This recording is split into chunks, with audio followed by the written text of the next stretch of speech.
Good evening.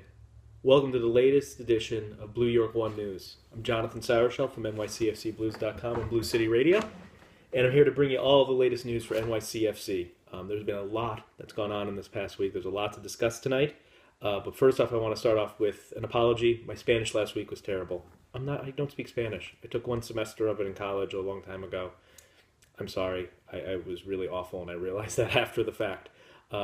You'll hear tonight that I am a little bit better with words that are French in origin. I took 5 years of French. We had weird language selections in public schools where I live. But anyway, moving on, we're here to discuss all of the news that happened this past week, and there was a ton of it. So let's start from the beginning. Last Wednesday, Patrick Vieira had his first introductory press conference as head coach of NYCFC. The key takeaways from this moment was one, Patrick Vieira is the coolest guy in the room. I mean, he just has this way about him. He has an aura. He has this calm confidence, and it shows. He's supremely secure with himself and with everything around him and with what he knows about soccer. He spoke of creating an identity for New York City FC that is separate from the identity of Manchester City, because New York City FC is a unique club in a unique city. He wants to play to that uniqueness. He wants us to play high energy. He wants teams to feel like they actually had to work hard when they come to Yankee Stadium. And he wants us to play fast with pressure. Needless to say, this is music to many people's ears. And I think for a lot of fans, it's exactly what we want to hear. And him differentiating New York City FC from Manchester City is a really huge positive for a lot of our fans. More importantly, though, and even better, was after the press conference, after he did one-on-one media with national media, he met with fans who had purchased tickets to an event through their Citizens account, and then he actually visited the third rail and met with the members of the third rail there. At these events, he took questions from the fans and actually turned around and asked questions to the fans. There's some video up on NYCFC.com. He is supremely calm, collected, funny, gracious, well-spoken, just a really interesting person to listen to. And I think really the key takeaway from all of this, and the kind of the funny moment, was when somebody asked him about Quadrupoku, and he responded, "Quadrupoku's going to play more, otherwise I'm going to be in trouble." It seems like he already knows the fan favorite and what he's going to need to do to put him out there. So Patrick Vieira, I think we have a rock star on our hands here at NYCFC. He is a rock star head coach in all of the good ways right now. And I admit maybe I had some doubts before. Those doubts are receding very quickly after his performance last week. So something to look forward to. You can check out those videos online. NYCFC.com has posted a lot of good videos, and you can definitely check those out. Next bit of news, and this is probably the big bit of news, so we want to get into this right now.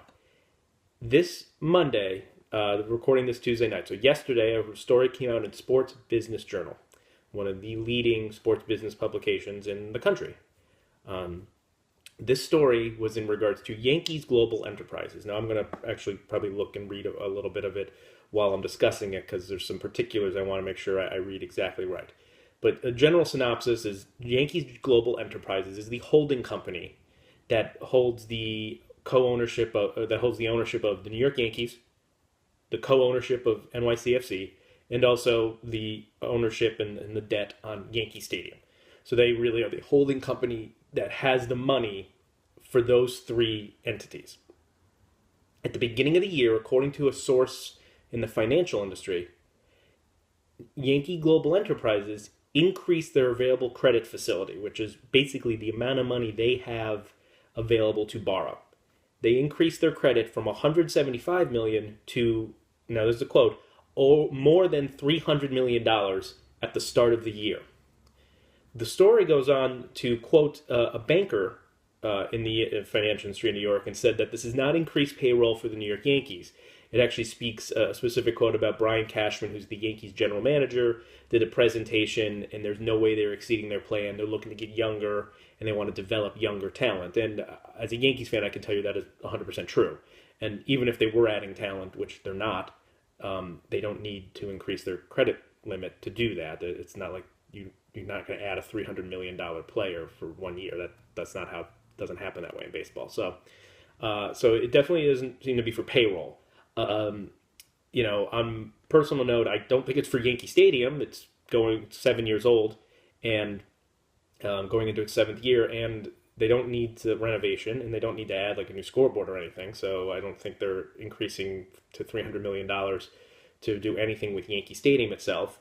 Yankees Global Enterprises has nothing to do with Yes Network. Actually, Yes Network, Yankees sold off the majority stake of that last year to a media conglomerate. So actually, the Yankees don't even have a full stake in that anyway. But so the source goes on to state, and this is a direct quote from the article, so I will be reading this. In addition, a source close to the Yankees said ticket sales for the team for the coming season are pacing ahead of last year, further suggesting there's no need to borrow to meet payroll, which makes sense. This source said to expect news soon on a new stadium site for NYCFC. That seems to be the key statement in this whole article, is that this increase in available credit for Yankees Global Enterprises, which is the holding company for the Yankees, NYCFC, and Yankee Stadium, the increased money would almost have to be for NYCFC. It would have to be for a stadium site, because why else would they do that? And it is a logical conclusion when you follow the money. NYCFC is obviously looking for a stadium site. They obviously will need a lot of money to do that, and co-owned by Yankees Global Enterprises, to be technical. They're going to have a role in that. That money isn't needed for anything directly related to the Yankees at this point, and it's not going to go to payroll or for NYCFC because there is a salary limited league in MLS. This isn't like the English Premier League, so it is a logical conclusion, and this source suggests that this is in fact going to happen. That there could be pending stadium announcement for NYCFC. That is obviously exciting news for all of us. As much as I think we appreciate playing in Yankee Stadium, and it's certainly kind of cool in its own way. I mean, there's that history and aura around the Yankees. Anybody who follows sports, and I think maybe a lot of us are also Yankees fans, not all of us, but a good number of us, and it's certainly cool in a way. But at the same time, we want our own stadium for many, many reasons, not the least of which is to shut some critics up. So if we're on the verge of getting a stadium announcement, that's all the news we need. That'll be the moment when all of the worries can go away. Well, and when they can put that shovel in the ground, and it's gonna happen. That's all we want to see, and it sounds like this could be potentially getting closer. The story does go on to reference that the failed attempt to secure land in Queens a few years ago. It doesn't reference any potential sites. Immediately, rumors came out about what a potential site could be. The two obvious front runners were the rumored site where Columbia University has their football field in the Inwood section of New York. That was actually shot down today by the New York City Council representative who represents that area. The other obvious site is in that's been discussed a lot is in the Bronx, just south of Yankee Stadium, actually right off the Deegan near East 153rd Street. So we will see if there is an announcement in the coming months, what and where that could potentially be. I think a lot of people have their theories. There is some Queens theories floating around as well. I think, at this point, it's really just pure speculation. I have gut ideas. I think a lot of people do, but we'll see what happens in the next few months. I would like to reiterate, though, that, last year, Tom Glick, who is soon to be the former president of NYCFC, he's helping John Patrickhoff through the transition.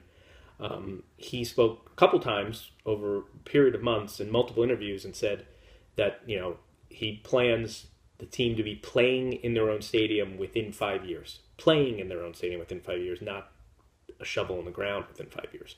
So that would fit in with this timeline. If there's going to be an announcement on a stadium site in the next, say, 3 months, then it feels pretty good chance that we would be playing in the stadium within 5 years, and that would fit with Tom Glick's original thoughts. So, time will tell, and we'll see what happens, but it's certainly very exciting news that came down Monday for NYCFC in our search for a stadium. Next little bit of information, we actually have some roster news to announce. We just keep adding players, and it's exciting. I think a lot of fans were worried, are we going to add to the roster? Is anything going to happen with NYCFC? It was the, leading up to the Christmas holidays into the new year, what's going to occur. And, a lot of teams in MLS actually didn't really add players before the new year. January started, and there's plenty of players being added. Last week we spoke about Ronald Matarrita. He now has 2 brand new teammates to join him, with a potential third on the way. Late last week, they announced the acquisition of Diego Martinez. He's a 23-year-old left back coming out of River Plate in Argentina. He came up through the River Plate youth system, played there a little bit, and then went on loan a few places. He's an Argentinian. He is a left back. Not a lot is known about him, but he came up through the River Plate youth system, which, you have to be pretty good to have gone through that. He is described as an aggressive player who likes to play on the front foot.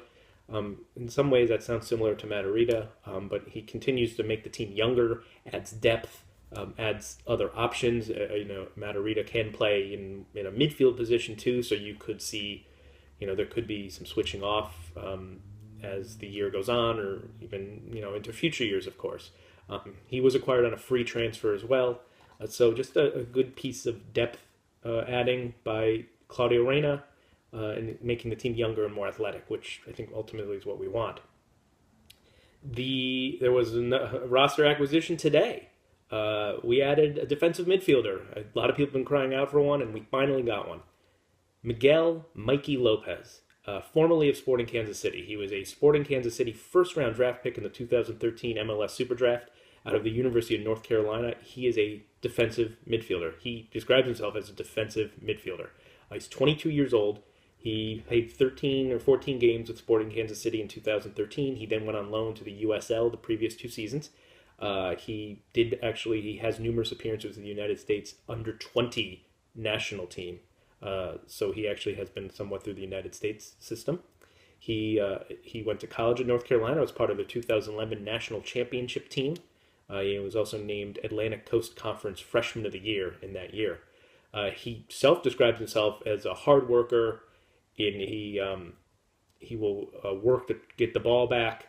He never gives up, and he is very, very dedicated to his defensive work. That's were part of his quotes today on NYCFC.com, and that was also something that Patrick Vieira mentioned in his quotes, that he brings a style of play and a tenaciousness that we really don't have on our roster right now. He brings a skill set that we're looking for. So his ability to retrieve the ball, to track back, to do really whatever it takes to stop the other team from scoring. And actually, Lopez's exact quote, his quote was along the lines of, I'll do whatever it takes to keep that 0 on the scoreboard. He takes it very seriously. So it's exactly what we needed.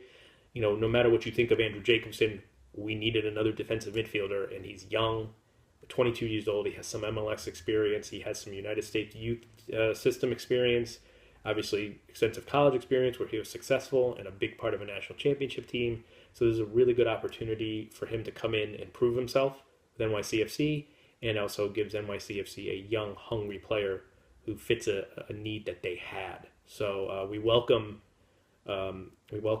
Miguel Lopez, Mikey Lopez, and we also welcome Diego Martinez to NYCFC. We look forward to seeing them play in 2016. On an administrative note, Diego Martinez will use up one of our international spots. Lopez does not. Lopez has already joined the team in Florida for preseason training. Martinez is pending final visa clearances before he joins the team for preseason training. But Lopez is actually already down in Florida, and he's already joined up with the team, so that's very exciting for them as well. They could be joined in the coming weeks by a new center back. Strong rumors, told by various sources, including NYCFC Watch, one of the leading sources for NYCFC news. Their sources indicate, and they've written on this, that we will be adding a new center back, Ronald Brillant. He is a 30-year-old Frenchman who's played in the Belgian leagues for his entire career. Brillant actually means bright in French, not brilliant. He will be, supposedly he was actually in Manchester just the other day, taking his physical at the City Football Group academy or training facility in preparation of his transfer to NYCFC. So it's very possible by the time you view this, he will be officially announced. So in that vein, I did want to give you a little bit of information. He's currently playing with K.V. Oostende in the Belgian Pro League, the top level in Belgium. They are currently in fourth place. Last year they actually finished 10th. This year he's been a squad player. He's made 7 total starts, 12 appearances total. Previous 2 years he was a full-time starter, made 34 starts in each of the last 2 years. And since 2011, and for a couple teams in Belgium, he's actually totaled 14 goals in 5 years, which is a fair good number for a center back. He's 6'3", about 180 pounds. There's not a lot you can find on him. Finding highlights from the Belgian league can be a little difficult in statistics, but there is some videos on YouTube. And while it's tough to totally gauge, you can tell that a player who looks to use his size. He is aggressive in the air, and he is aggressive stepping out to cut off balls into the midfield area. So he's not a back foot defender. He looks to be more of an aggressive front foot defender, which I think is something we lacked last year. I think we were a little too passive. So he looks to be more aggressive, and he looks to be fairly comfortable on the ball, which does make some sense coming through the Belgian system his entire career, being a European player, a continental European player, that he probably is more comfortable on the ball than maybe some in your standard American counterpart. If you do bring him in, I hope that holds true. It's tough to tell based on a video, but he definitely looks to play aggressive. He looks very confident too. He sort of has this swagger about him. If he does come in, he would add depth and potentially an aggressive forward-facing center back to our roster who has some experience. Been a starter in Europe for many years. So, he's got 1 more year remaining on his contract. That is potentially why he is available. So we'll update you, and certainly I will update you on NYCFCBlues.com as well, and Blue City Radio. We also talk about this. As more news becomes available, you can certainly find it online in various formats. And Blue York One on our Twitter account will also have. We'll follow this story for you. So that's something to look forward to in the, potentially it already happened by the time you view this or in the coming days. So something to keep in mind. One more piece of roster information. Jack Harrison, the number 1 overall pick, the 19-year-old, he is set to miss some of, if not all, of preseason training with a pelvic injury. This is not actually a new injury. This is an injury that he had going into the MLS Combine and prevented him from participating in the Combine. Patrick Vieira stated the other day they do not want to rush him back. This is an injury that he's been dealing with, and they want to make sure it heals itself properly. That totally is understandable. 19 years old, and you want him to be ready to go full strength as opposed to rushing him in. They have enough depth that they can get by without him for a while, is the thought process. The final bit of news tonight is actually on a stylistic standpoint. Couple weeks, the rumored new away jersey has been kind of leaked and debunked, and some other leaks, and is this the one? Last night, a picture came out from various sources, and actually has been confirmed since by independent sources, including some people who formerly with NYCFC in terms of their equipment area. The new away kit has been supposedly leaked. The jersey is navy blue, which is not shocking if you saw the 2016 Adidas catalog. Has orange lettering, which also isn't shocking based on the hints from that catalog. What is more interesting in the jersey is the subtle lighter blue concentric circles that look kind of like a radar pattern on the jersey. It's if true, and like I said, it's been confirmed from multiple sources online. It's definitely unique. You can't claim Adidas is being cookie cutter with this one. I think it's one of those designs, either you love it or you hate it. I have to say it's growing on me a little bit. I think it could be interesting. It's going to be key to see whatever the design is in person. So I think ultimately it's tough to pass a true judgment off of a kind of a photo where it's partially obscured by another shirt. So you really want to see it in person to see how the colors work together, how obvious the pattern is. So it's a little tough to tell at this point. So I'm not going to pass total judgment, but it's definitely would be a little bit different design for NYCFC, and that's not necessarily a bad thing for a team that's been criticized of being a clone of an English Premier League team.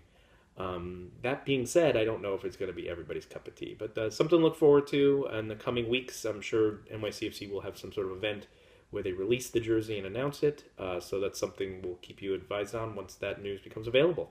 And with that, we're done for this week's Blue York 1 News. I'm Jonathan Sauerschell. You can read me at NYCFCBlues.com, at NYCFCBlues on Twitter, and listen to me on Blue City Radio and at Blue City Radio, our weekly podcast. And we appreciate the support. Thank you very much. Have a wonderful evening.